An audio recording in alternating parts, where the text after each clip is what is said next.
We have a lot to discuss today on this episode of the MeidasTouch Podcast. The day began with Iran announcing it was suspending all talks with Donald Trump. Iran alleged multiple examples of ceasefire violations, from the Trump regime striking Iranian assets in the Strait of Hormuz to Israel further invading Lebanon. Donald Trump then responded that Israel invading Lebanon is just a glitch and that we're actually super close to doing a deal. Over the weekend, Donald Trump also gave an interview with Lara Trump where he said that the IRGC, Iran's military leadership, they're very moderate. So that's why Donald Trump said that he didn't destroy their military because of what a moderate force they are. We'll show you that. Also, Congress is now returning after yet another vacation, or just MAGA Mike shutting down Congress, as the Democrats were introducing a war powers resolution in the House, which was set to pass. So now MAGA Mike's delay tactic is now over. The House is returning, and one of the first things that we learned is that the $1.8 billion slush fund that Donald Trump is trying to push through to January 6th insurrectionists seems like it's going to be blocked. For now, is what the language that Donald Trump and MAGA sources say. It'll be blocked for now. We'll talk about what's going on there. We'll also talk about what's happening with the Freedom Concert that Donald Trump wanted to put on, the Trump Freedom 250th anniversary concert. You know, this should have just been a very easy thing to execute. Like, just don't make it partisan and weird. Like, just bring in musical acts. Congress already set up a nonpartisan group back in 2016 that was responsible for the entertainment and the nonpartisan celebration of our country. But Donald Trump had to create his own organization to compete with the nonpartisan one. And Trump's organization was called Freedom 250, and nobody knew how this thing was funded. And then, according to all of these musical acts, Donald Trump deceived them and made it seem like they were performing for the nonpartisan American 250 fair. Then when they found out it was a Trump event, they didn't want any part of it. So then Donald Trump just canceled the whole damn event and revealed what this was all about. Donald. And he said that he's holding a MAGA rally. And so now the 250th anniversary celebration is a deranged Trump MAGA rally where he'll probably get up there and then just start making those weird noises. And Americans are sick and tired of this. Speaking of sick and tired, Donald Trump released his physical late Friday night at around 11 p.m., or I should say a document purporting to be said physical exam. It has so much red flags all over it. It's just one glaring red light of a document.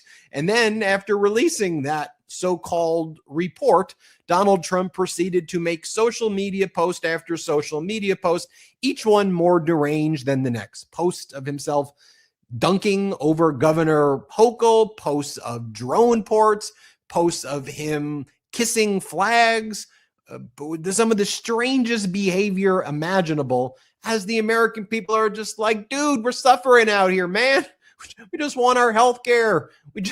We just want to be able to afford rent at this point. What are you doing? And then also something special.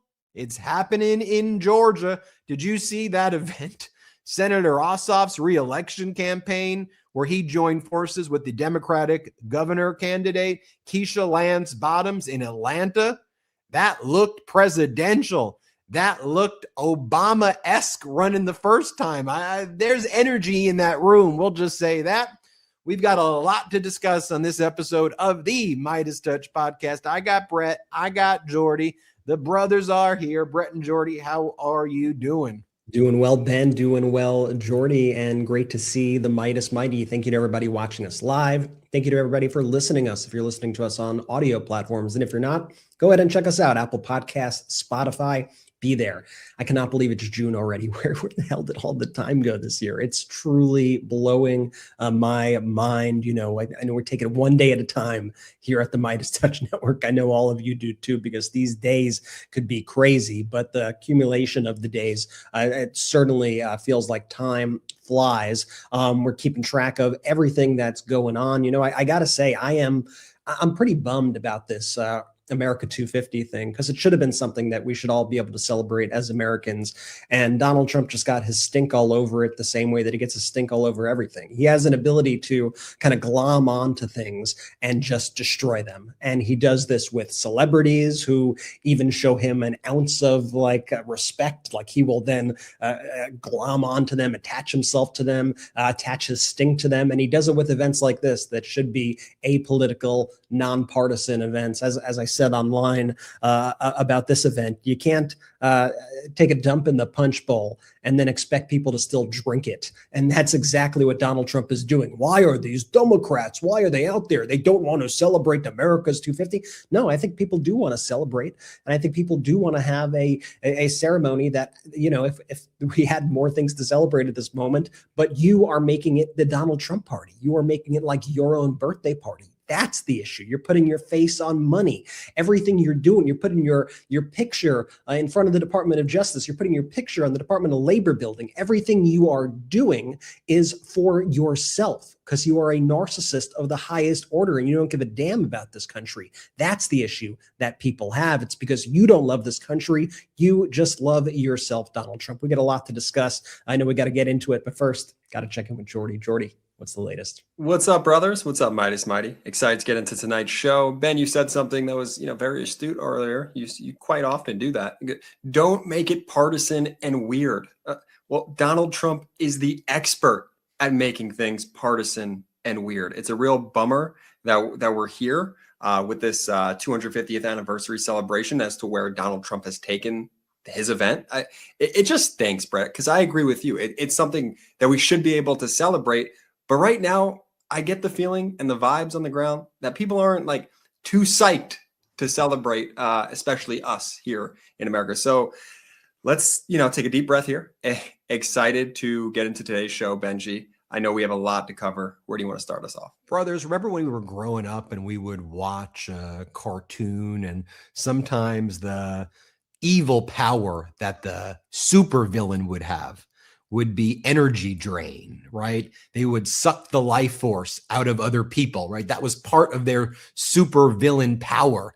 And that seems to be what Donald Trump does here over and over again. When he kind of puts his arm around you, he basically takes your valor away from you. He takes your accomplishments away from you, and he makes it all about him. Brett, as you said, he stinks up everything by having to make everything Trump this, Trump that, and quite literally putting his name on things like the Kennedy Center. Dude, that doesn't belong to you.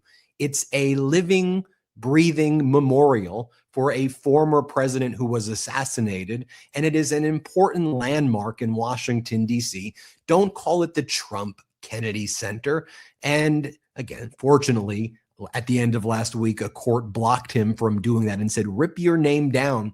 But that's so symbolic of what he does. He runs around, puts his name on everything, and just frankly ruins so many things that people just want to live their lives, and people want to form real bonds and real connections. And sometimes people just want to go to a sporting event and they don't want him to be there and make it weird. Sometimes people just want to go to a concert and not have it to be a political thing. And what Donald Trump was doing with this Freedom 250 thing by replacing America 250 is he wanted all of these artists from the time period that Donald Trump has frozen himself in time, like the late 80s, early 90s. And he wanted to throw himself this event and use the performers to make himself look tough and to make this a MAGA event. And the performers were like, no, we don't want that. And then he started posting that these are third-rate performers. The very performers that he invited to the event, he then started attacking. And he said, these are third rate. These people aren't good anyway. I'm going to make it a MAGA rally. Me, I'm like Elvis. I'm the one who brings the crowds. Let's make this about me. So I'm going to throw a MAGA rally, which was always going to be a MAGA rally from the outset. What's notable as well is it's not just the Freedom 250 thing.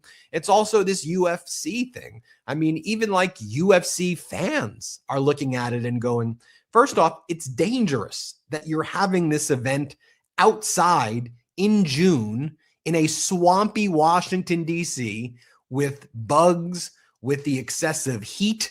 I mean, look, I don't want to quote Joe Rogan on a lot of things, but Rogan was like, could you imagine if you forced basketball players, like the Knicks Spurs, to be playing outside versus inside in an air-conditioned arena? This is a athletic endeavor, and you shouldn't be putting it outside for your own weird delusional fantasies. And the fact that Dana White goes along with it, and Dana White's like, I'm not being political here. If any president asked me to do UFC fights at the White House, tore up the West Wing, tore up the East Wing, tore up the Rose Garden, started putting up this grotesque structure, I wouldn't do it. The point is, no one else would ask you to do it because you're complicit in this fascist propaganda that the American people are sick and tired of. I saw a CNN poll talk about today that only 9% of Americans actually approve of Donald Trump putting his name on things right now. Only 22% of Americans approve of Donald Trump putting his name on things even after his term. Why? Setting aside how horrible of a human being Donald Trump is, the American people are focused on issues that they are feeling every damn day. And as we say, people are living paycheck to paycheck if they're lucky enough to get a paycheck. They've already been psychologically tortured by the policies of this regime, whether it's ICE raids in their communities, whether it's Trump's tariffs against the world causing inflation to rise, whether it's a jobs recession that we are in, whether it's the fact that people can't afford housing, people can't afford their rent. That's what people are suffering. So when you have that, and then you look over and say, okay, what are you doing to fight for me, right? I mean, look, we all know, for example, in Canada, the Canadian economy as a result of Donald Trump's trade wars against Canada is suffering. But I think the Canadian people look at Prime Minister Carney and go, you know what? That's a serious man. That's a serious person who every day is out there fighting for us and addressing us. Honestly, he's talking about that the economy is struggling. He's saying that this is what's needed to bring Canada into the next decades of growth. So we can rally behind someone who's focused on us, even if there's a struggle. Here in the United States, there's that struggle, but people look to see what Donald Trump is doing, and it's like, whoa, you did 3,800 stock trades of companies where you interact with their CEOs in the Oval Office during the first quarter alone of 2026, a new stock trade every 9 minutes. Whoa, a company that your kids are affiliated with just got a $600 million loan, which raised the valuation of those companies by billions of dollars, and their government loans that were given to them. Whoa. Ukraine is offering to do these drone deals with you, give you these top cutting edge drones, drone interceptors, and technology. You're refusing to even talk to Zelensky about it, but your kids' drone companies appear to be getting preferential treatment over established technologies that are out there. Whoa, you're doing crypto deals with Middle East countries. Whoa, Jared Kushner and Steve Witkoff, who have personal business dealings in the region, are out there pitching real estate proposals to Iran. And their pitch is a $300 billion investment fund to Iran to build real estate and hotels out there. And it's like, and people who are self-interested in the outcomes are, why is Kushner involved? Whoa, you keep telling us that there are these deals with Iran, yet every damn day, a day goes by and it's demonstrated to just be part of this market manipulation. You know, we got this graphic, and we'll show you it on B-roll, of Trump's communications with that Barack Ravid guy of Axios, starting in March, going to May. And for those on audio, it is 2 or 3 dozen headlines. Trump to Axios. We're right around the corner from a deal. Trump to Axios. They're about to surrender. Trump to Axios. They will surrender soon. We're just finishing up the final touches. And then Barack Ravid of Axios does like 3 alarms, 3 alarm sirens. We got breaking news. We got breaking news. It's right around the corner.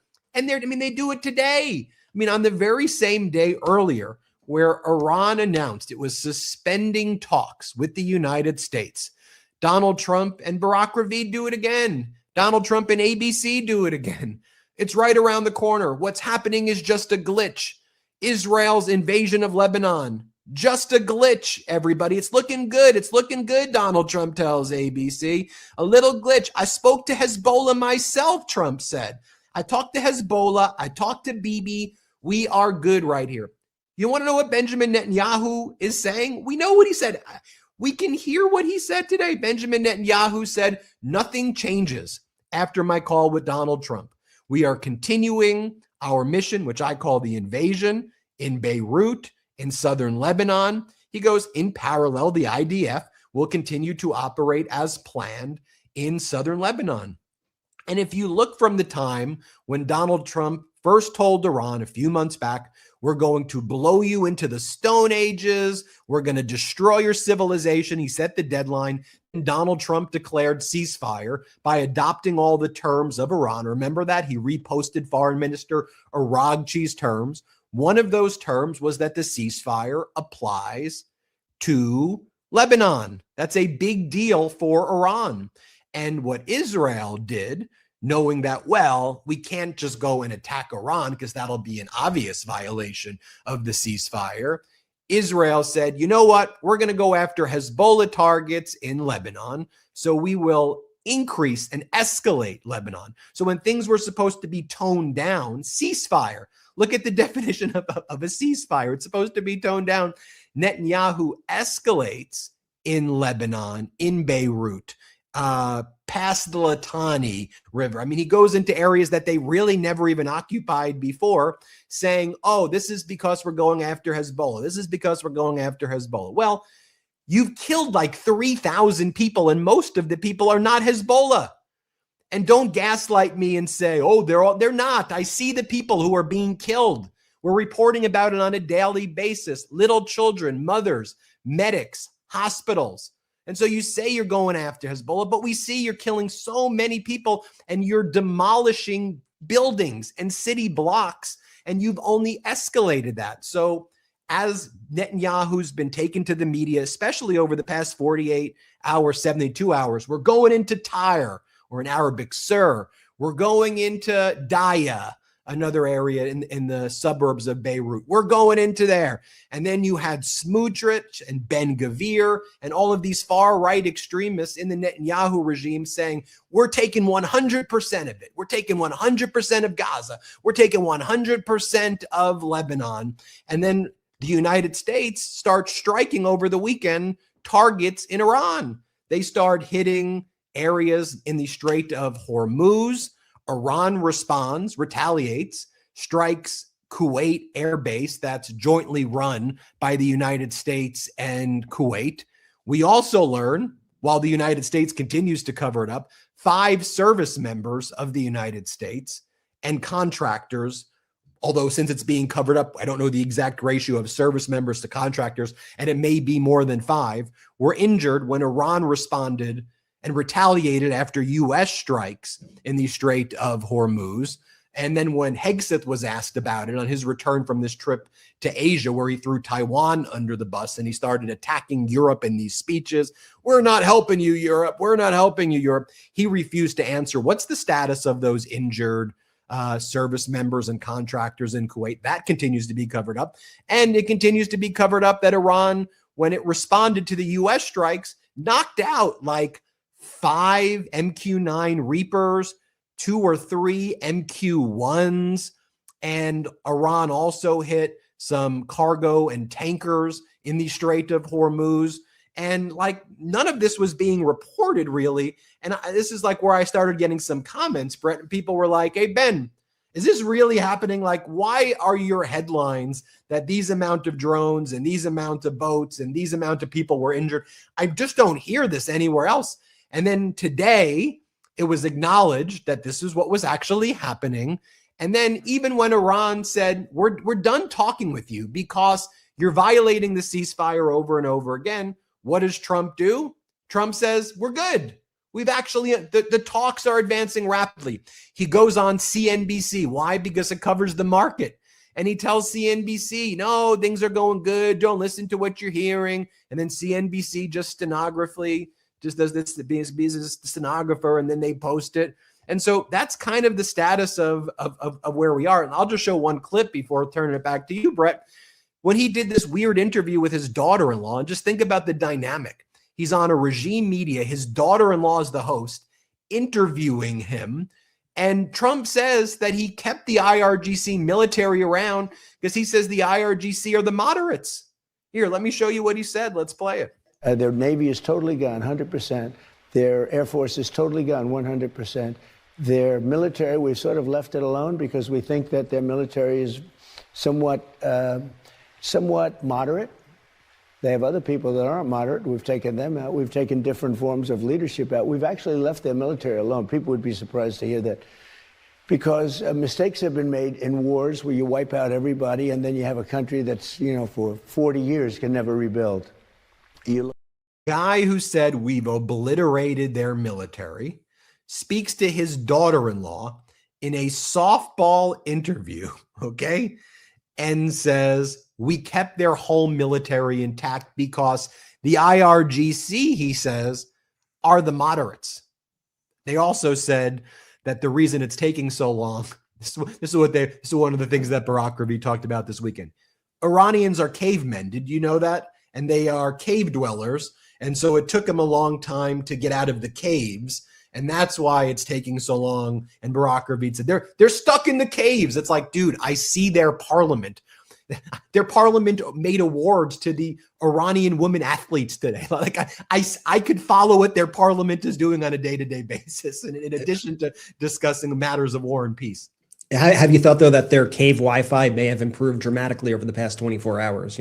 That's a possibility. Some of the propaganda that is shoveled through people like Barack Ravid is so offensive to anybody with a brain. That is one of the stories right there that came out over the weekend where I was like, that's what we're really running with. And Barack Ravid ran it, like Ben said he does with all of his tweets, with like 4 siren emojis that, we've just learned what the holdup is on the negotiations, folks. In fact, they are looking through the deal. However, they're in caves and they live in caves. And so they have to actually use like a carrier pigeon in order to get this. And the carrier pigeon couldn't get into the cave. And so it was this whole big thing. And they're waiting to try to figure out how to get these messages out. It's like, we see them all the time. They're going to other countries. They're making deals with other countries. They're speaking on social media all the time. They're making videos. They're very much visible. They're walking through the streets. We see them walking through the streets in a lot of these videos.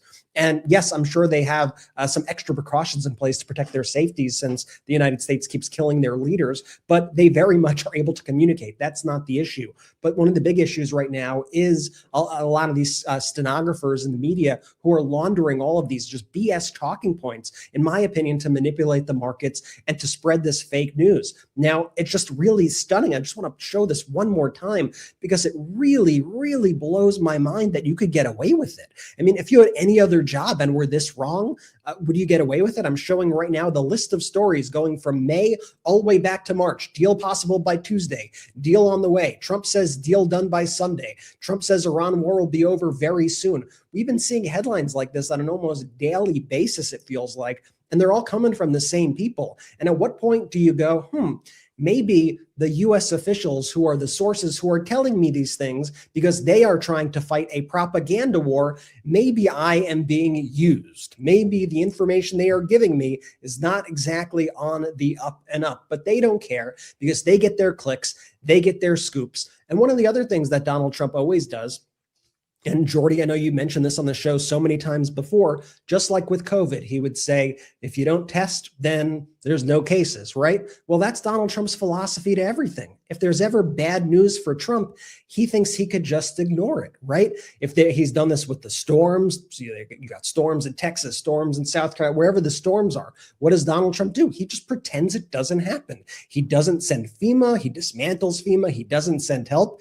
He just doesn't even acknowledge it. And Trump has done this with the soldiers who have died in combat. Trump has done this with the soldiers who are injured in combat. And we saw it quite directly last week when Donald Trump had that very mysterious doctor's appointment, and he was in the same hospital, Walter Reed, where our injured service members were, and he did not even say hello to them. He did not even check up on them. You are the commander-in-chief. That is quite literally the least you can do. But checking up on them acknowledges that their injuries are real, that this is real, and that it happened under his watch. And he cannot do that. Donald Trump cannot do that because he lives by manipulating reality, by trying to present you with a false version of reality. And he wants to try to present right now that everything is going great. And when he's called out on it, he either disregards the question, or he tries in a very sick way to compare it to other wars, where he goes, well, in this war we lost 10,000 people, and in this war we lost 100,000 people. So 13, I get a kick out of only 13. It's really, really just a sickness that we are seeing right now coming from the White House, and it is inexplicable. And the fact that you also have these people pushing back, right? These media figures who, when you say, another deal, bullshit. It's right around the corner. It's going to be signed by morning. And they get all defensive when you call them out. They go, I'm just reporting the facts. No, you're not. At this point, I'm sorry. You are just absolutely not. And we're not going to fall for the same scam every single time. I don't know why the markets perpetually fall for the scam. I guess there are financial interests in mind there. But if anything, the latest stuff that we saw from Iran was a ramping up. They said that they were going to close other straits in addition to the Strait of Hormuz. They said that they were going to increase their posture against the United States, against Israel. They said if Israel does continue attacks in Lebanon, that they were going to strike parts of Israel. They were doing evacuation orders in Israel. And it seems like there is a constant effort, whether it's by Israeli leadership or whether it's by people in the Trump administration or the media, to keep this thing going, to ensure that this just never ends and that there's constant war. And it's just, the whole thing is just twisted, and it's sick, and it's also just so blatant. It's so obvious. 1000%, B. You nailed that. So I just want to go back to something earlier that Ben was talking about. I know it might sound silly, but I just want to talk and reflect again on that UFC fight being outside in DC over the summer. I mean, it's just, again, so perfectly Trumpian, right? He doesn't care. Trump doesn't care about the fighters. This isn't about the fighters. It's not even about the UFC. It's about one person and one person only, and that's Donald Trump. I'm asking our audience here. I'm sure you guys know, like, you guys know when the fight's happening, right? So the UFC fight is happening on June 14th. Do you know what also happens on June 14th? Donald Trump's birthday, the oldest serving president in U.S. history, by the way. This is the type of stuff like that kings would do, right? Like to have people like fight in front of them. Dana White saying this isn't political. Just give me a break. Dana, like, you're literally kneeling down, ignoring the safety of your own fighters to appease one person. Like, I wouldn't be surprised if Dana White himself doesn't sing a happy birthday to Trump during this broadcast. It's going to be such a MAGA glaze fest. And just like this, another humiliation ritual that this country has to sort of collectively go through together because Donald Trump's ego continues to get in the way. It's just pathetic and gross, but that's the theme. That's what you see time and time again. I know it might sound like a little thing, but it's just such, a reflection of the larger picture here that Donald Trump can't help but make things about himself. And the second you call folks out on that, like, whoa, what do you mean? What are you talking about? This is everyone wants this. Who asked for this? No one asked for this. Well, Brett, who asked for this? Well said, Jordy. And I want to add two things. First, I just want to go back to that Lara Trump interview for just a quick second, because is Fox, do they do this on purpose? Let me pull up this screenshot for a second. Did you guys, was this your feeling when you were watching the thing? Why do they always shoot it so it looks like the interviewer is a giant and that Trump looks like a miniature human being? Are you looking at this? They always film it in like this Lord of the Rings style way. Like I used to work on the Warner Brothers lot out here in Burbank, California. And on the lot, they have an exhibition where you could do this forced perspective where you sit in one chair and someone sits in another chair. And it's how they shot the practical effects of Lord of the Rings. And it shows you how somebody looks very tiny and someone looks like a giant. Fox kind of does that in all these interviews. And I don't know why. Lara Trump looks like a giant. Secondly, if you were in any other country on vacation and you turned on the television and you saw the leader of that country being interviewed on the kind of biggest cable news channel that country had by his own daughter-in-law with the same last name, asking him softball questions, you would say, oh, this is a dictatorship. This is a tin pot dictatorship. This is very obvious what's going on here. This is embarrassing. Thank God my country is not like that. And you would have every right to believe that and think that way. Well, that is what is happening in the United States. We're just supposed to accept this like it's a normal thing, that Lara Trump is doing these bizarre softball interviews with Donald Trump. You're so right. By the way, I thought you were about to take that somewhere else where that still applies. Imagine if you were in any other country and you turned on the TV and the leader of that country was watching people like fight to the almost death in front of you, where it's like bloody and gory and all of that stuff is happening right in front of the president of that. Wouldn't you be like, this is a little weird? Yeah. It's like gladiator vibes. It's a little odd. Imagine if we were in Russia and it was like, okay, interviewing Vladimir Putin is, I don't know his actual daughter-in-law's name, but Svetlana Putin, you'd be like, this is insane. This is like, is anyone else seeing this? Y'all know what is going on in your country? Like, that's what's happening here, folks. It's Borat level of craziness. It is beyond. Truthfully, Borat couldn't capture the level of craziness this is Borat on steroids, actually. But also remember, during the campaign, what Donald Trump said he wanted to do was create a UFC league where the UFC fighters basically fight to the death against migrants. And during the campaign, I would call this out and I would say, hello, corporate news, local news. Do you hear that he's saying he wants a UFC fight league where the fighters kill migrants? And you're going to report on the rally as though Donald Trump gave a pitch on affordability. Maybe you want to look back and say, this person is a freaking lunatic and cover that. Maybe you want to do your freaking job. Any event, that's why the MeidasTouch network continues to grow. We're so close right now to 10 billion views on YouTube with a B, 10 billion views right around the corner. And depending on when you're watching this, we may just hit it at that point. So we're so grateful for all of your support in helping us, this community, which you're a part of, get out the truth. So important now. And you see so many stories that are just not being covered or with any degree of detail that's needed in this moment. So if you can become a member of this YouTube channel, we'd love for you to join this YouTube channel. So subscribe, but also click join if you can.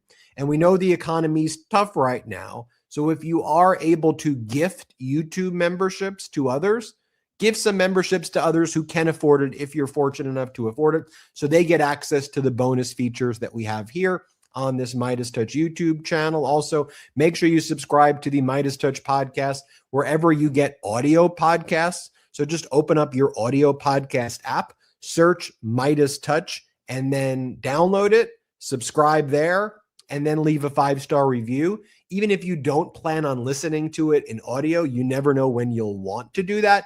And it helps out the network so much. And for our audio listeners, if you can do the same on the YouTube channel, search MeidasTouch. Let's take our first quick break of the show. We will be right back after this quick break.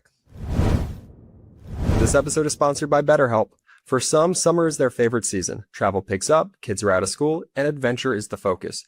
For others, juggling it all can be tough and can lead to overwhelm and counting down the minutes until the kids are back in school. And many worry that they're wasting the days of sunshine. This summer, I plan on taking care of myself by going to the park with my kids when I can. That's how I take care of myself in the summer. Therapy can help people better understand their needs, feel more confident setting boundaries, and create a version of summer that actually feels good. With over 30,000 therapists, BetterHelp is the world's largest online therapy platform, having served over 6 million people globally. And it works with an average rating of 4.9 out of 5 for a live session based on over 1.7 million client reviews. BetterHelp therapists work according to a strict code of conduct and are fully licensed in the US. BetterHelp does the initial matching work for you, so you can focus on your therapy goals. A short questionnaire helps identify your needs and preferences, and BetterHelp's 12 plus years of experience and industry-leading match fulfillment rate means that they typically get it right the first time. If you aren't happy with your match, switch to a different therapist at any time from their tailored recommendations. You don't have to say yes to everything this summer. Find support in therapy. Sign up and get 10% off at betterhelp.com/Meidas. That's betterhelp.com/Meidas. Summer always changes how I get dressed. I want pieces that feel lighter and more breathable, things that are easy but still put together. That's why I keep coming back to Quince. They focus on high quality essentials that feel and look amazing. Think breathable linen and soft organic cotton, well-made basics but without the luxury markup. It's that rare balance when everything feels elevated but still effortless. Quince European linen pants and shirts are the perfect warm weather upgrade to add to your rotation, starting at just $34. Their tees are soft and easy to wear, and their lightweight cotton sweaters are perfect for cooler summer nights. Everything at Quince is priced 50 to 80% less than similar brands. They work directly with ethical factories and cut out the middleman, so you're paying for quality, not brand markup. Quince goes way beyond clothing. Custom upholstered sofas, ceramic cookware, premium bedding. It's the kind of brand you end up recommending to everyone. Quince and linen shirts, those have been my go-to. Shout out Quince, man. Elevate your summer wardrobe. Go to quince.com/Meidas for free shipping on your order and 365-day returns. Now available in Canada too. That's QUINCE.com/Meidas for free shipping and 365-day returns. Quince.com/Meidas. Let's go. Shout out to our sponsors, y'all. Links in description of both YouTube and the audio. Use the links, use the codes. If there's an exit survey, let them know we sent you. Benji, before I toss it back to you, quick thing. I know you love these. My back is killing me. I'm in like a dad's basketball game every Sunday, some pickup b-ball that I've been getting into. I may have taken yesterday just a little bit too seriously and played a little bit too hard. My back. Classic Mycella straight, by the way, the bad back. Yeah, it is. It runs in the family. But hey, I'll be okay. I'll do some stretches tonight. Don't worry, Ben. I know Ben went like 3 months doing podcasts and hot takes on a pillow on his knees. Y'all remember that? Everyone watching, like that just shows you the dedication. And I would watch Ben in between when Jordy and I would speak, and I would put Jordy or me full screen, and I would see Ben on the little, because I'm able to see the brothers while someone's full screen, and I would see Ben in the bottom corner in excruciating pain, and then build up the courage to then go. And in other news, and it was one of the craziest things to watch. When I got my wisdom teeth pulled out, that was wild too. 2 hours after the wisdom teeth. Yeah, what did I say to you? I said Ben is getting his wisdom teeth out, and I go, Ben, you're going to be out of commission for at least 24 hours of videos. Like, what are you going to do? And he's like, I'll do the next video. And I was like, are you out of commission? Ben went live like fresh off of Novocaine, like, and today's news about it was you didn't even acknowledge it for a little bit. You were just like, I guess Ben speaks like this now, and we have a very respectful audience. So it lives on our channel. It's there. It's there somewhere. Let's pull up that photo of Lara Trump and Donald where she looks gigantic and he looks like a little, very tiny individual right there. You see them kind of right there. If you look at the back, you have Donald Trump also in that painting where it is him with his, fist up, and that's kind of like that's like a very weird thing to have in the White House. Like the whole framing of this photo is odd also, and it just reminds me of that photo. I guess that's depicting the alleged assassination attempt in Butler, and then I think about the physical exam that was released where they said, Donald Trump's extremities look fine except for on his ear he has a scratch consistent with a gunshot. It's like, okay, look, let's be real. If you got shot in the face with an AR-15, you don't have a scratch. It's not having a little scratch on your ear is not consistent with an AR-15 bullet, to the face. Then they're like, his legs look just slightly swollen. They're like, And he's he's experiencing weight loss. They act like he's losing weight. I mean, just when you compare his last annual physical to this one, he gained 14 pounds, but he's not 238 anyway. The last physical was 224. Okay. Dude's not 224. Dude's at least 300 pounds. They're very close. You know what's just so amazing though? Like, honestly, like this is really an incredible feat that Donald Trump somehow every report seems to just be 1 or 2 pounds below the obese level. It's miraculous how close he gets, but not over that level. I mean, they say his hands with all of those marks consistent with handshakes. Yeah, handshakes, both hands like this. I mean, when you read this thing, you're like, you all just think that we are just stupid, and that's Trump's and the MAGA's whole MO, right? They think we're stupid. And when it comes to the Epstein file cover up, Look, we have the influencers holding up a little binder. It says Epstein files. Here's the Epstein files. Remember Trump's first term with the healthcare plan when he did the interview with Leslie Stahl at 60 Minutes, and he literally had a binder that was 500 pages that were all blank. And then his propagandist was like, look, here's the plan that we've got. And then Leslie Stahl opened it and she's like, yeah, this is all blank pages. Like everything's a stunt.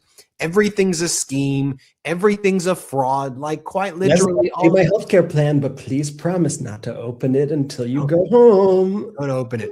Everybody, we all know that we have a most favored nations provision in our healthcare system. That's why you're paying far less on drugs than pharmaceutical drugs than you've ever paid in your life. You're like, that's not even true. You can't say we have a most favored nations provision. What that would mean is that if the medication is $1 in Canada or $1 in Sweden, most favored nations mean that same medication's $1 in the United States. It's not. And Trump RX or whatever the hell you're calling it, that's not most favored nations. All you're literally doing is copying and pasting the existing generic prices that a lot of pharmaceutical companies are forced to match anyway because the generics are just as good, or that the pharmaceutical companies are offering direct to consumer anyway, and you're slapping Trump RX on it. I mean, people know that that's not fixing healthcare. People know you've ripped away healthcare from millions of Americans by making the Obamacare premiums incredibly expensive, unreachable by not renewing the subsidies, by attacking Medicaid. And more of that kicks in after the midterm elections, because one of the schemes they did is a lot of the Medicaid cuts don't kick in until after the midterms. They go, look, the Democrats did it. You had it before, and then the Democrats won. Look at it. And it's just stop with the lying. Just stop with it. Level with the people. Let's have informed, intelligent conversation. And going back to this theme, this should be nonpartisan, what I'm saying. I don't believe I've said anything thus far on the show that reflects you should vote for this person. You should vote for that person. I'm just saying we need a restoration of normalcy, democracy, empathy, love. We need to take care of people. We need to uplift marginalized communities, not punch down. We need to be there for each other. We need to make sure people have jobs with dignity, damn it. Or if you're working a job and you're working hard or you should be able to afford a home. It shouldn't be out of reach from you. You shouldn't have to worry, is a data center going to pop up right next to my home and make my electricity prices go up even more than they all are already?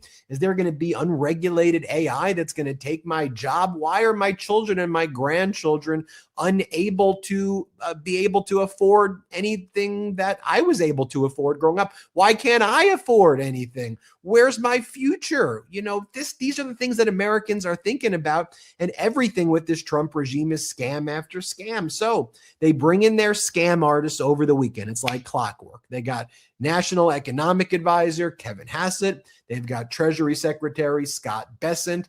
They go on their offensive. And these two people are just the biggest liars. It's truthfully like they get off on lying. Like they almost deep down have this weird enjoyment, a pleasure, if you will, after these interviews, just to see how deceptive they can actually be. I mean, Kevin Hassett, you watch him, he's like, well, actually, I would say we're doing good. Or Treasury Secretary Scott Bessent. Actually, lots of people say we're in a bad situation, but I don't think things are actually going great. First, let me show you Kevin Hassett. And Kevin Hassett says, look, when you tell me Americans are feeling like they're in the dumps right now. No. That's just, it's the consumer sentiment survey of University of Michigan. That's partisan. Everybody knows that the consumer sentiment survey is all Democratic based. And so it's the Democrats who are upset, but the Republicans are thriving. Here's what he says. Let's play that first clip. So on balance, real incomes, real wages are going up. But are you saying the Americans are not hurting? I mean, we're hearing that not just, I mean, a whole bunch of different economic indicators, but just talking to people. I mean, people seem anxious and uneasy about the economy, don't they? Well, look, in the end, people look at their wallets and they decide how to vote. And if they look at their wallets and look at how much money they have after, the increase in prices, they're going to find that they have a lot more money.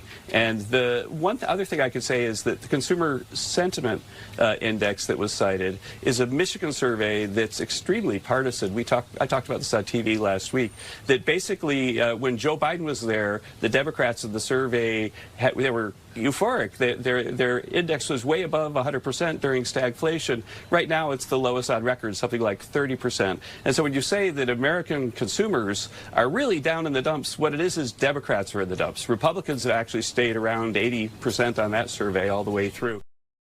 What about Treasury Secretary Scott Bessent saying, things don't seem that bad? What are you talking about? It's not that bad. Here's what he says. Let's play it. Another way to phrase it, Maria, though, is many people have said to me, are you surprised that the market's gone up on bad news?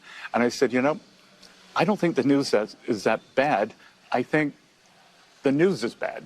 The quality of the reporting, the anti-Americanism, people are so anti-President Trump, anti this administration that I have perfectly asymmetrical information, and I know we have sunk the Iranian Navy, their Air Force, the 80-90% of their missile factories they are done in, their launch facilities. I know 50% of the military is not getting paid. Police aren't reporting to the stations. I mean, if you were to look at a lot of these major news outlets, and especially the newspapers who now like putting opinion on the front page rather than facts, you would think we are losing. This is a wipeout. We wipe them out. So no, I'm not surprised because, again, the information that I have that, we're looking through this. But okay, a few points there. You say that you have asymmetrical information, meaning you have information that we don't have. And your asymmetrical info is what you said tells us that we've wiped out Iran, despite the fact that the symmetrical information that we have is Donald Trump's own words with his niece in a softball interview saying we did not wipe out the military because he says the military are the moderates. We also know the Strait of Hormuz remains closed under the control of the IRGC.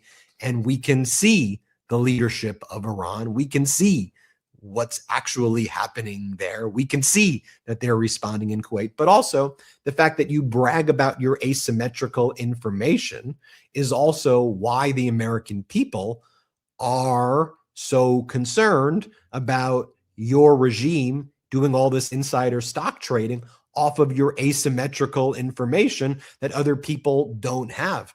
Also, there shouldn't be asymmetrical information. There should be symmetrical, because political should be symmetric with the people with your constituents, which you represent. You shouldn't be siloing and hiding things.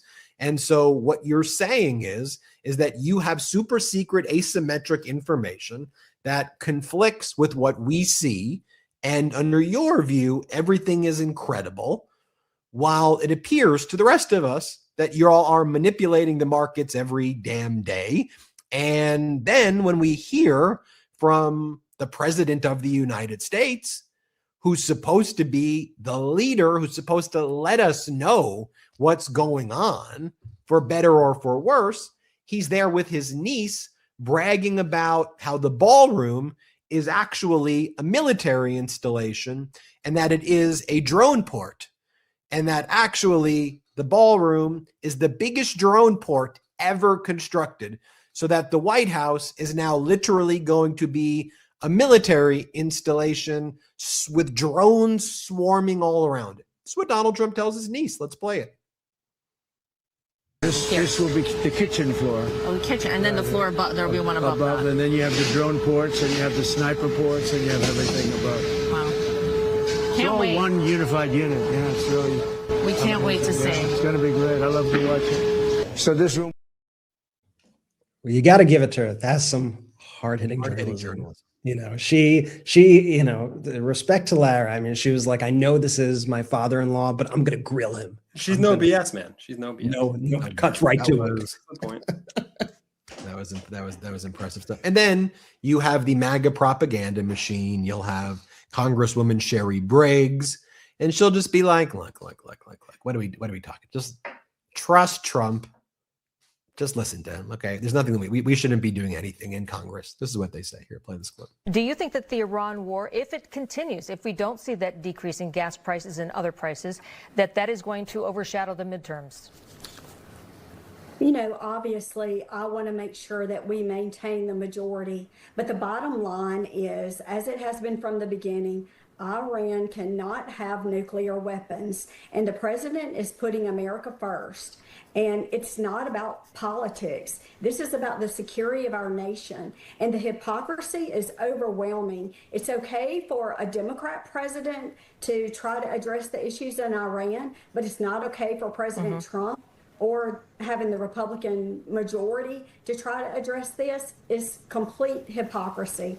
We have to put America first. And as I've said before, if you don't love this country, get out. Well said there, Congresswoman. The least well said thing.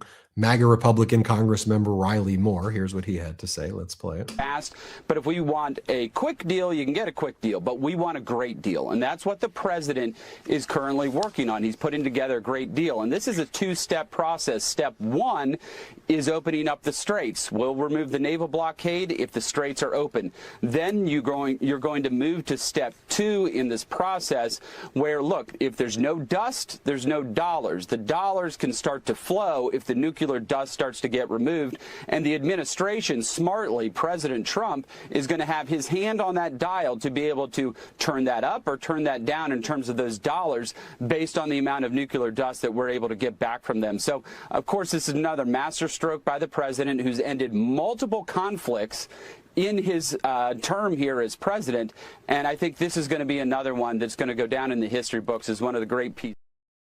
I also don't, I mean, obviously it's ridiculous. Masterstroke. Yes, he closed down the Strait of Hormuz. Masterstroke. And now we're negotiating to open something that was previously open. A masterful move. And now the IRGC has entrenched their power more than masterful. Iran has solidified its power in masterful stroke. China now provides a stronger security umbrella in the region than the United States and is demonstrating to be a more reliable ally around the world. Masterful. You've destroyed our alliance with NATO. Perfect execution. Okay. Just my little pet peeve also, though, is I don't even understand the slogan where they say, what is it? No dust, no dough, or no dust, no money, or whatever it is. Isn't the slogan backwards? If there is no dust, doesn't that the precondition where yes money? Don't they get the money when the dust goes away? And if they keep the dust, then they don't get the money. The slogan doesn't even make sense to me. When they give the dust away, when you no longer have dust, then you get the dough. We'll give you billions of dollars. That's what he's saying. Their whole plan is once you get away the dust, then we pay you billions of dollars. And then they floated the idea this weekend that it was a $300 billion investment fund in addition to $24 billion in direct assistance and sanctions relief to Iran. And here's what I believe went down. This is my assessment, having just been deeply entrenched in everything that's going on, both the Iranian negotiating team and the United States negotiating team. It seems that Rubio, Vance, Witkoff, Kushner, working with Aragchi in Iran and MB Ghalibaf along with Pakistan mediators, did indeed come up with a memorandum of understanding where the first step is the U.S. gives $24 billion in sanction relief to Iran. That would somehow be disguised so it doesn't look like a direct payment. The Strait of Hormuz becomes open. There's a 60-day period of nuclear discussions about a deal that resembles the Obama nuclear deal, but probably a little bit weaker in terms of the multilateral kind of control constructs that were put there. That seemed to be the deal in principle that was going up to the Ayatollah and going up to Trump. I think you had on the Iranian side some IRGC hardliners who didn't love that deal and didn't trust Trump, but were willing to let it happen. And then you had Netanyahu and the neocons and warhawks who hated that deal here. And so it seemed that you then had the neocons and Netanyahu undermine the MOU that seemed like it was going to be passed. Then Donald Trump started saying, we don't have a deal yet. In fact, I'm going to add tougher terms. I need to do more things, to which then the IRGC went to the political people in Iran like Aragchi and MB Ghalibaf, and they were like, see, we told you they weren't going to do this. Like, we told you. And that firmed up a little bit more of the IRGC saying, this is why you can never trust them in the first place. And look, Netanyahu's look at what Netanyahu's doing. While we're trying to do this ceasefire with Lebanon being a major pillar of it, Netanyahu's escalated in Lebanon since the original ceasefire thing has been announced. And Netanyahu's been, if you've been paying attention, every day now he's been saying, we're going more into Lebanon, we're doing this into Lebanon, we're going to this into Lebanon, and he's doing that because he knows he can't do a direct attack on Iran right now, but he also knows that by escalating in Lebanon creates the conditions where there can never actually be a deal to begin with. And that's where we are right now. And no, we don't just trust Donald Trump. He's been saying, you go back to this graphic, he's been saying since like the first week of March that there is a deal that's about to happen. And Barack Ravid has been publishing this every other day or every day. Scoop, this is a deal. Scoop, here we are. Scoop, it's really happening this time. Scoop, it's for real, that's happening. And what this really just looks like, it's the same loop that we saw with COVID, right? Except fortunately with COVID, Donald Trump got voted out. And then you know what happened? Biden had to take over. He had to put out the fire created by the arsonist. And you know what happens? The fire destroys things and things get messy and things get bad when you actually have to perform the surgery and do the hard work. That's what happens when you have to do it. So yes, under Biden, the first 2 years, inflation surged. Yes, under Biden, you had to deal with the fallout of a very bad situation, but you fix it. And if you look at the end of the Biden term, you realize, whoa, we were heading down to 2% inflation. Whoa, we ended up getting out of a recession when everybody said it was a 100% chance of a recession. Wow, we created all of these manufacturing jobs, and that's what was being handled to Donald Trump. And yes, you want to know why those semiconductor stocks in the United States are doing good right now, and why you see, because of the CHIPS Act that Biden brought here, recognizing America's semiconductor industry didn't have the appropriate investments. So we invested heavily in semiconductors. And Ben, imagine if throughout that process, and not to go there, but if Janet Yellen, the Treasury Secretary under Biden, was going on TV going, you think this inflation's bad? That's just, and look with her smile, that's just bad headlines. That's just bad. That's just fake news, bad headlines. That's because Republicans are unhappy. They're unhappy people. The rest of us know that everything is awesome and we are loving it. It is so insane. It is such a caricature, and it is so offensive. And you should be offended when Scott Bessent says things like that, and when Kevin Hassett says things like that. They are mocking you, and it is just honestly just the worst. They are the worst people. If Scott Bessent can drink like a full water bottle on live TV without it dribbling from his mouth, I'll give him $100. Maybe let's give that Botox a little bit of a break there, buddy. Scott Bessent, I'm glad you, in your Barbie dream house that you live in, and the folks of your uber wealthy ilk, I'm glad you guys are doing great. Americans aren't at large. They're not. Kevin Hassett too, man. He just gets up there with like this shit eating grin. And I know it might sound like I'm attacking these people because of like how they look. I am, right? These people are freaks. And they're getting off, literally getting off on lying to the American people, trying to tell them that everything is awesome. It is evil, vile stuff. Everyone, and I mean everyone in this Trump regime, just moves with this certain smugness about them. They think they're like such hot shit, and they're really just awful human beings. It might surprise people. Like, I'm not a political person. I think we all kind of know this, but I like to think my superpower here is identifying like good people versus like bad people.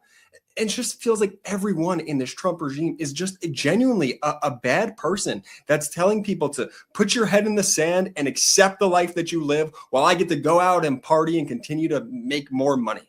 It is such horrific stuff that continues to play out. And like Kevin Hassett, every time he's on TV, he just has this smirk about him. And it's just such an annoying, dweebish smirk while he's actively lying to you. And like, so much in corporate media frustrates me. Nothing frustrates me more than when people won't push back on him like hard enough. Like, please just get the facts. He's on there for 2 minutes. You're just going to let him spread that shit? Like, you're just going to let him do that. You're going to let him walk all over you. That's what you want? While Americans we can't pay for our own gas bills anymore because of this damn war? It's insane to me, and it just frustrates me to no end. Yeah. Let's take our last quick break of the show. When we come back, I want to discuss hope. Because I saw hope in Georgia. I see hope in Donald Trump's rapidly declining poll numbers, historic lows. I see hope in the American people saying enough. I see hope in the fact that even Donald Trump's $1.8 billion slush fund has been seemingly shut down by Congress. I see hope in the fact that there's a war powers resolution that may be voted on in the next 24 to 48 hours. I see hope. I see signs of hope that Trump has lost the culture. I see athletes, celebrities, musicians, CEOs feeling like they can finally speak out against this regime in ways that even seem louder than the first term right now.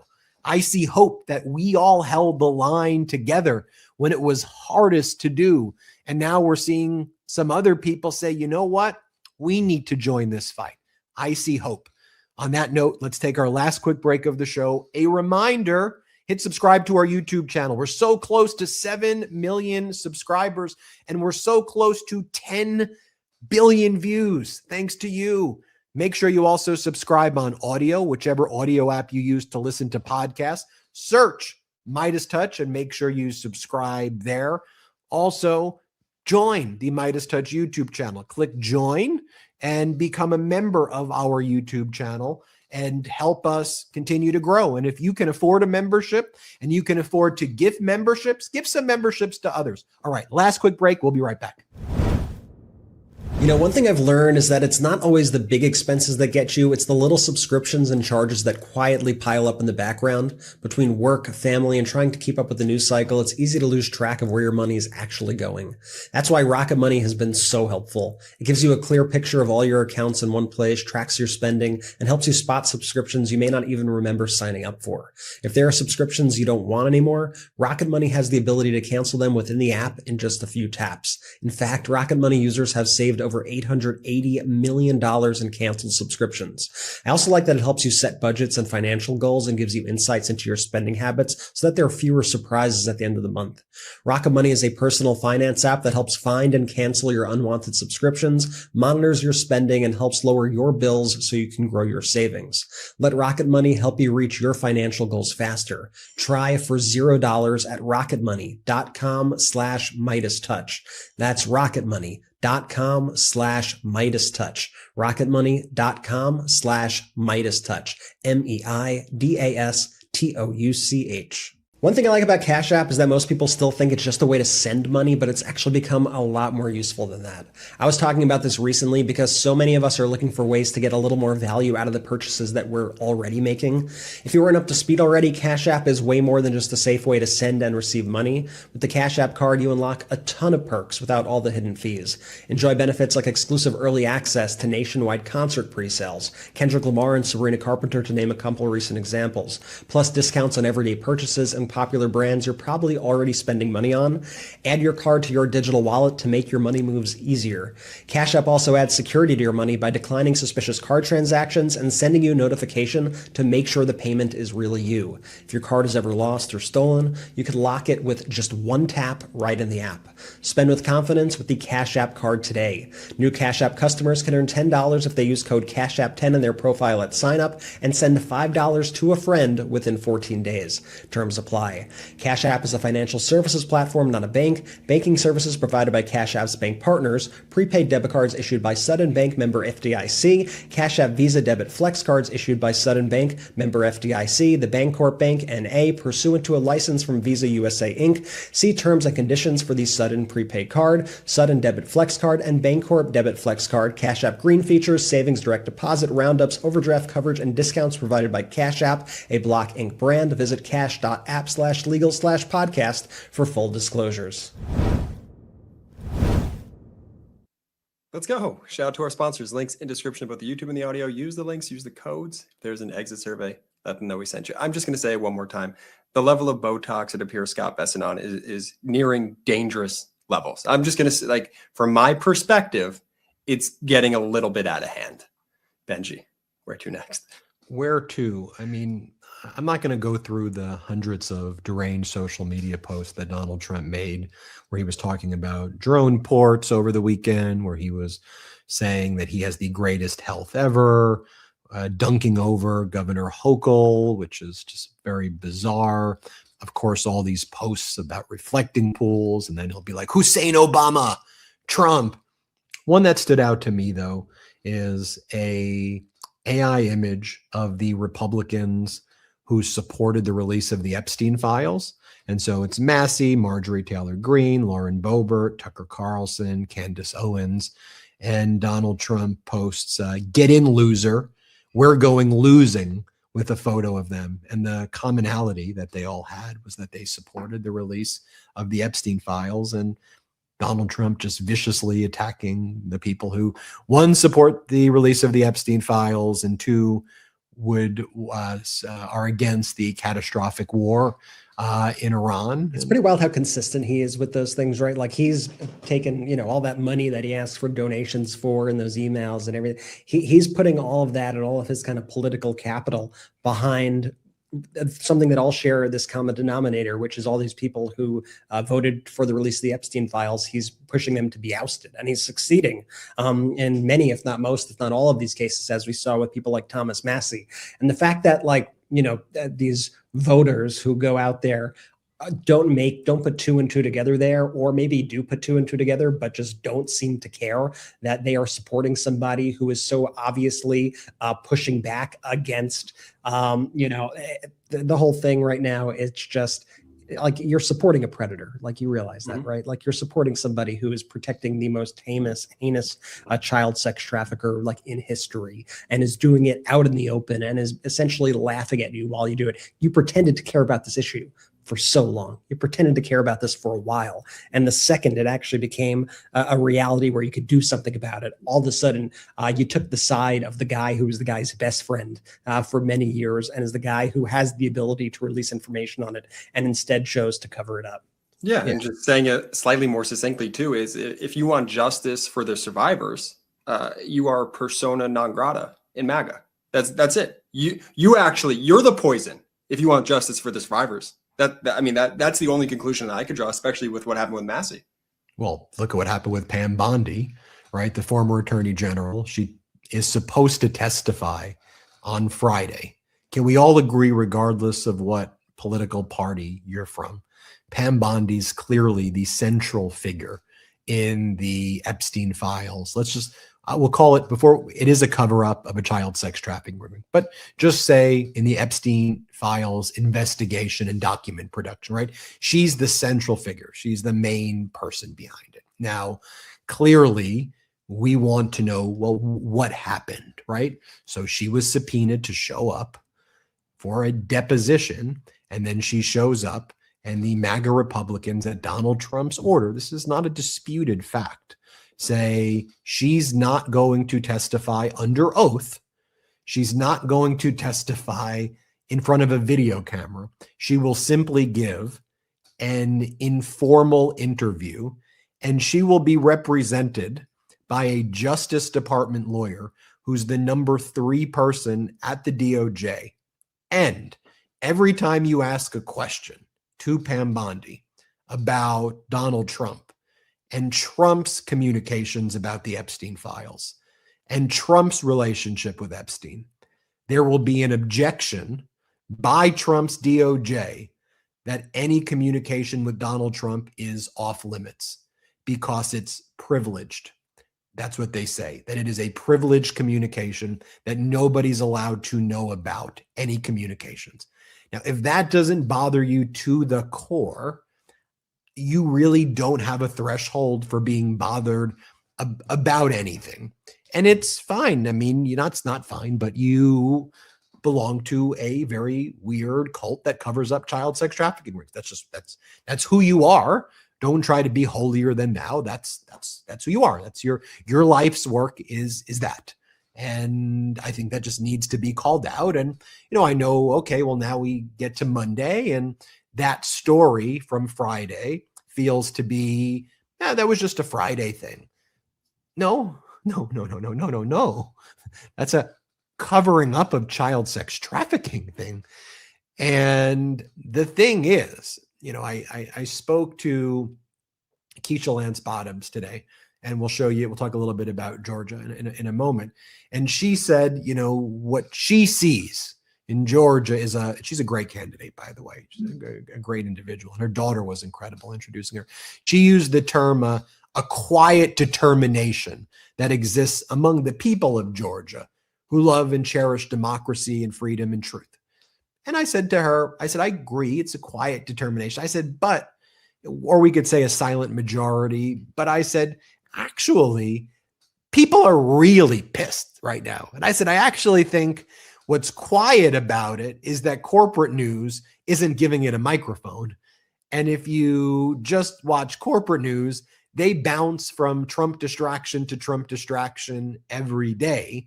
But the people, the consumers of the information, the individuals who are the people feeling the consequences, which are pissed, are actually quite loud about it.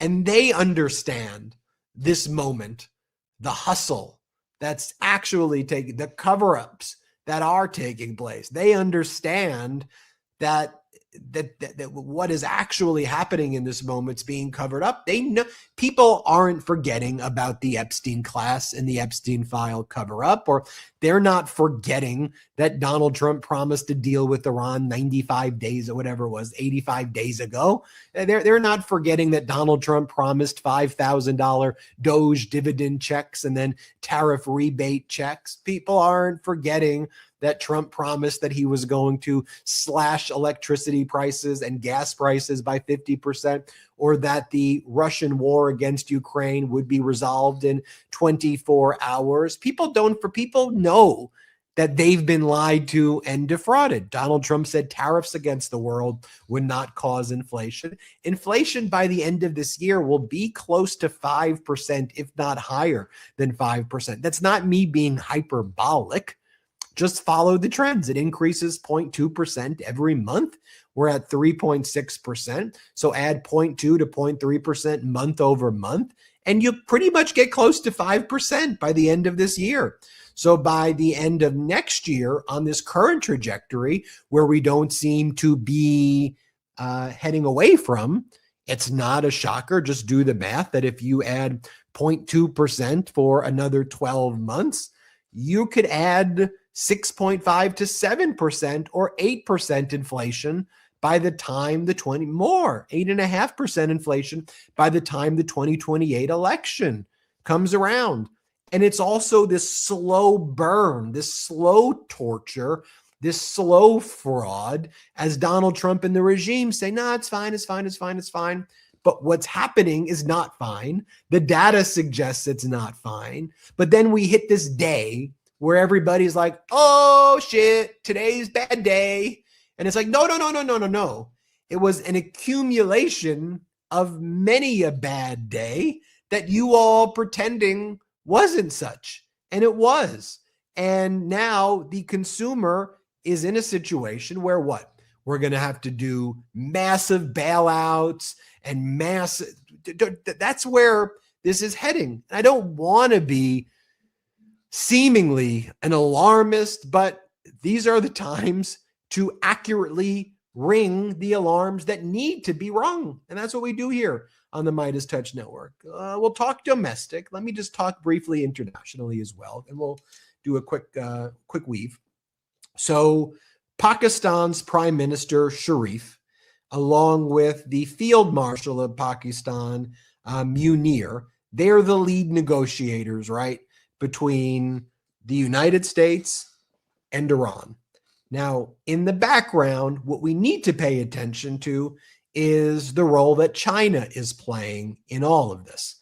Because what's really happening, as you've heard me saying now for a very long time, that the security architecture, not just in the Middle East, but across the world, we're seeing the U.S. security architecture, U.S. security umbrella being replaced by China at a pace that Xi Jinping can never even dream about.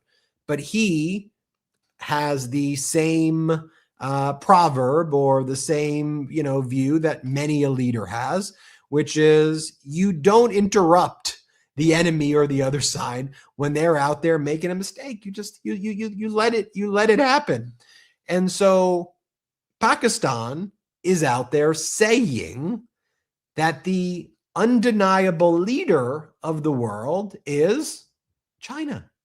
Here's Pakistan saying it this morning. Here's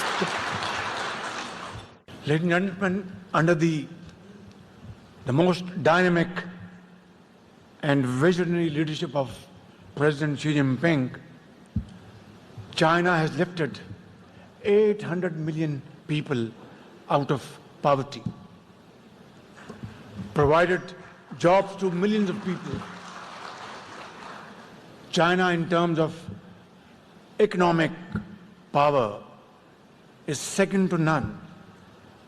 China, in terms of military power, is at par with the most powerful nation in this world. Yet, President Xi Jinping's philosophy promoting peace and his vision to resolve the most dangerous conflicts through dialogue and diplomacy is something which makes President Xi Jinping not only a towering figure, but one of the most respected leaders in this world in this day and age. Pay attention to what's happening internationally. Pay attention to the fact that China's Foreign Minister Wang Yi recently met with Canada's Prime Minister Mark Carney. Pay attention to the fact that Prime Minister Carney is signaling that he's about to buy triple the amount of Swedish Gripens from Saab over the F-35s from the United States.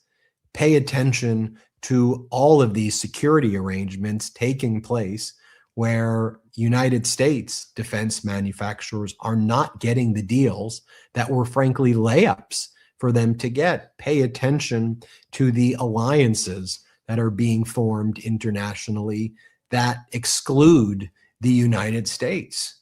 And as Donald Trump will attack NATO, as Donald Trump attacks the security architecture that the US built, other countries are like, okay, we get it. It's very different 2026 than 2025. 2025 was a year of appeasement for Donald Trump, where all these nations thought, okay, let's see if we can shift his mindset. 2026 has been surgical and strategic of mid-power nations recognizing they need to join forces to collectively form a superpower. And you have the other kind of major powers, whether it's China, solidifying its relationship through the BRICS. And the U.S. seems to be doing everything to weaken its international standing as it behaves as a predatory hegemon in the Western Hemisphere. We had Mexico's President Sheinbaum recently standing up and saying in the most powerful kind of speech yet that Trump needs to stay the hell out of Mexico. We've seen these international speeches in the Shangri-La in Singapore of each of these defense ministers giving very powerful speeches talking about a new world order. But then I'll end on the domestic front with a speech that to me was very reminiscent of some of the first speeches that I heard of former President Barack Obama. These speeches, this speech by Senator Ossoff over the weekend, and we brought it live here on the MeidasTouch Network. One of the great things about this platform that you've all helped us build is that we can shine a light on things that aren't getting live streamed in other places. We can bring it live. Boy, was it compelling. And I've showed it multiple times, so I'm not going to replay the whole speech. But let me play two moments. First, Senator Ossoff talking about how Donald Trump spent his entire Saturday complaining on the internet. Let's play this clip. Now, many of you are here because you recognize the urgency of opposition to this unprecedented corruption and incompetence. And you recognize the stakes of these midterm elections when Georgia's voice will be decisive once again. His presidency crumbling. Donald spent Saturday complaining on the internet.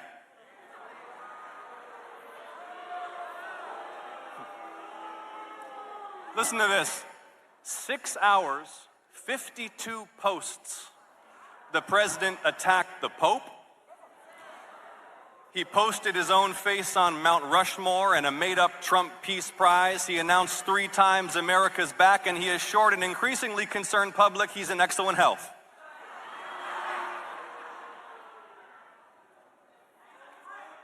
And when not posting, he's been trying to rob us. And now I will show you Ossoff saying, and Donald Trump wants to put his face on money. Let's play this one. He's trying to put his face on the money. Did you see that? He's building a monument to himself. But see, Atlanta, he's doing these things now because no one will honor him when he's gone.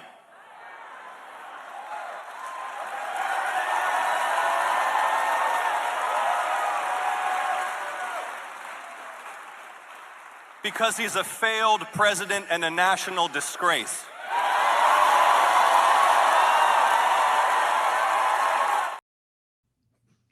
Mic drop. Powerful, powerful. And what he does great is he connects the Trump behavior, the daily grift, the corruption, the criminality, to the shared experience of 99% of America who's suffering under this regime. And when I watched that speech, I said, that's as powerful as any speech I've heard in a very, very, very long time. And I know as people are looking to the 2028 election, and I know that he's got to contend with 2026 first, and there's an important governor's race in Georgia also. There's a lot of politics, a lot of things that need to fall into line here. And, I don't like horse race politics, so I'm not going to get into this person or that person. I'll simply say that an electric speech like that is something that, is a defining moment. And I think that that was a defining moment. And I think we'll see more of those. So I'll just leave it at that. Brett, I'll toss it to you. Well said. And I think, Republicans are taking notice of what's happening in Georgia. And I've seen, stories now that Republicans are worried that Georgia is heading in the same direction as Virginia in terms of becoming a much safer state for Democrats. It's becoming a lot bluer. There's a lot of really great organization happening on the ground there, and just really incredibly strong candidates, from people like Bottoms to people like Ossoff and Warnock. These are really kind of top tier candidates out there. And to see Ossoff out there making the case for his reelection, and making the case specifically honing in on this corruption angle, which is obviously ripe with content to speak about. And it's something that a lot of people are worried to speak about because they think, well, if I talk about corruption, how am I going to talk about kind of kitchen table issues? But what Ossoff does so brilliantly is he connects the two because they are related, and you need to connect the two. And he takes it from point A to B to C and does it in a way that's passionate, does it in a way that's inspiring. He is a really good orator. He is very good at kind of basking in the moment and allowing there to be pauses and silence and letting the crowd really feel the gravity of what he's saying. He is really somebody that I think everybody should be watching. I know we're getting ahead of ourselves with the 2028 stuff, but you should really be watching him for 2028. He's like way low on the list or not even on a lot of these lists of potential candidates. But I think he has proven himself in a historically tough state to succeed in. And he's a guy who doesn't have a lot of the baggage or any of the baggage that a lot of the other candidates have. Someone who's charismatic. He's certainly somebody to watch as we head into 2026 and as we head into this next major election cycle for sure. You know, I want to thank everybody here as we approach 10 billion views. That's made possible because of you viewing this and listening to this. And I want you all to know, and I know you know this, just how grateful we are to have you be here with us on this journey. I reflect back on the horrors that we all felt after the election, where it felt hopeless. And every day we tried to dig out from underneath together, step by step by step, even when we would do a puppy bowl instead of show the inauguration, when we would continue to bring on these voices of musical acts who were protesting against the Trump regime, when lots of others were bending the knee, when we brought on courageous voices and amplified them using our platform, when so many people were betraying you. And now to see the pendulum really starting to swing back towards democracy and freedom, it feels like a generationally defining moment that we're in. I'm not saying by any means we should be getting arrogant or cocky or overconfident about this moment. Far from it. We need to work harder now more than ever to get out the truth. But I do want to acknowledge that the hard work is working, that what we've all done together is not for naught. We are doing something history defining together, and we are doing it as a team, as a community.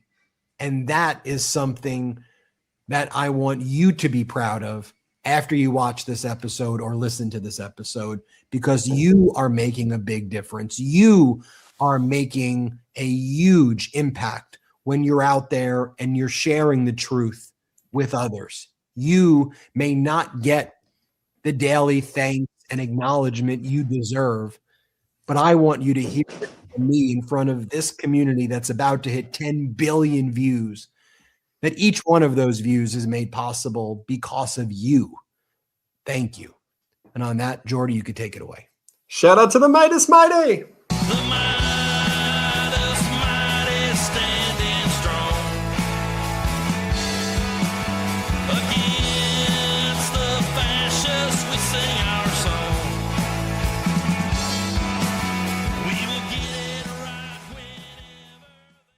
Want to stay plugged in? Become a subscriber to our Substack at MeidasPlus.com. You'll get daily recaps from Ron Filipkowski, ad-free episodes of our podcast, and more exclusive content only available at MeidasPlus.com.